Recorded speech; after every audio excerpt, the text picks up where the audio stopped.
জাতীয় নির্বাচনের শেষ মুহূর্তে রাজধানীতে প্রচারণায় ব্যস্ত বিভিন্ন রাজনৈতিক দলের প্রার্থীরা। লিফলেট আর নানা প্রতিশ্রুতি নিয়ে ভোটারদের দ্বারে দ্বারে যাচ্ছেন প্রার্থীরা। এই মুহূর্তে ঢাকা ৪ আসনের প্রচারণার খবর জানাতে রাজধানীর জুরাইন এলাকা থেকে যুক্ত হচ্ছেন সহকর্মী ফরহাদ বিন নূর। ফরহাদ, জানতে চাই যে প্রচারণা তো আর ঠিক কয়েকদিন বাকি, সেক্ষেত্রে শেষ মুহূর্তে প্রচারণা কেমন দেখছেন?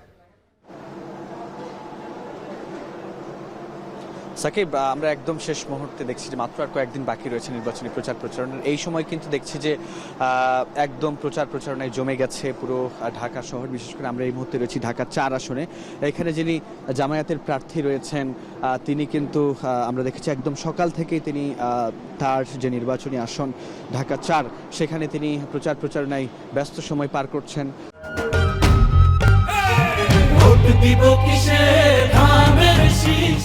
এবং প্রার্থীদের দ্বারে দ্বারে তিনি ঘুরছেন, যাচ্ছেন এবং একই সঙ্গে তিনি সৈয়দ জয়নুল আবেদিন তিনি মূলত দুইটি ভোট এখানে যাচ্ছেন। একটি হচ্ছে গণভোটে হ্যাঁ এবং আরেকটি হচ্ছে তাদের যে দলীয় প্রতীক দাঁড়িপাল্লা, সেটির পক্ষে তিনি এখানে প্রচারণা চালাচ্ছেন। আমরা জানি যে এই আসনটিতে নানা রকম আসলে সংকট রয়েছে। এখানে ভোটার সংখ্যা 3,62,000 হলেও প্রায় 10 লাখের বেশি মানুষ এখানে থাকে বলে কিন্তু আমরা জেনেছি। এবং এখানে বিশেষ করে ড্রেনেজ সিস্টেমের যে সমস্যা রয়েছে, পানি নিষ্কাশনের সমস্যা রয়েছে, এখানে খেলার মাঠ পর্যাপ্ত নেই, স্বাস্থ্যসেবার জন্য এখানে আসলে নানা রকম ভুগতে হয় এখানকার বাসিন্দাদের।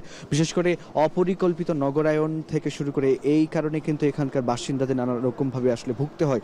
সব মিলিয়ে প্রার্থীরা বলছেন, আমরা দেখেছি যে এখানে জামায়াতের প্রার্থীর পাশাপাশি এখানে কিন্তু প্রচারণা চালিয়েছেন, পথসভা করেছেন বিএনপির যিনি প্রার্থী তানভীর আহমেদ রবিন। দুজন প্রার্থী কিন্তু বলছেন যে বিগত সময়ে যারা এই জায়গায় জনপ্রতিনিধি ছিল তারা আসলে মানুষের যেসব মৌলিক সমস্যাগুলো সেগুলো সমাধানে খুব একটা নজর দেননি। তো তারা বলছেন যে যিনি নির্বাচিত হলে এই সমস্যাগুলো, এই সংকটগুলো দূর করা হবে, সেই প্রতিশ্রুতি কিন্তু তারা প্রার্থীদের ভোটারদের কাছে গিয়ে আসলে তারা দিচ্ছেন। তবে আমরা দেখেছি যে অভিযোগ পাল্টা অভিযোগের একটা ব্যাপারও কিন্তু আমরা দেখছি। এখানে জামায়াতের প্রার্থীও অভিযোগ করছেন বিএনপির প্রার্থীর বিরুদ্ধে আচরণবিধি লঙ্ঘনের, এবং যিনি বিএনপির প্রার্থী রয়েছেন তিনিও কিন্তু আচরণবিধি লঙ্ঘনের অভিযোগ করছেন জামায়াতের প্রার্থীর বিরুদ্ধে। তো সব মিলিয়ে আমরা দেখছি অভিযোগ পাল্টা অভিযোগের মধ্য দিয়ে কিন্তু নির্বাচনী যে প্রচারণা সেটি ঢাকা ৪ আসলে আমরা লক্ষ্য করছি। তো এই ছিল সাকিব আমার কাছে সবশেষ তথ্য। শেষ মুহূর্তের প্রচারণা চালাচ্ছেন প্রার্থীরা, সে খবর জানাচ্ছিলেন ফরহাদ।